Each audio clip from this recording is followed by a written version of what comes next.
Tai yra Samsung Galaxy S25 Ultra pagrindinės kameros testas, rašoma 8K 30 kadrų per sekundę formatu. Pasižiūrime kokybę, autofokusavimą.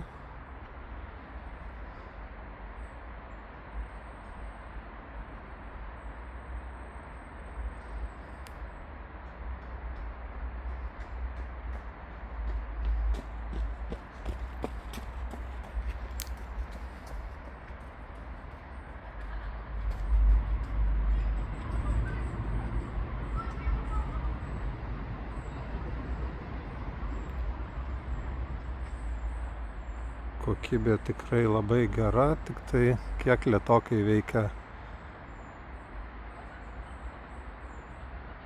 ekspozicija. Spalvos tikrai gražios, natūralios, detalumo tikrai užtenka, tikrai labai profesionaliai atrodo kadras.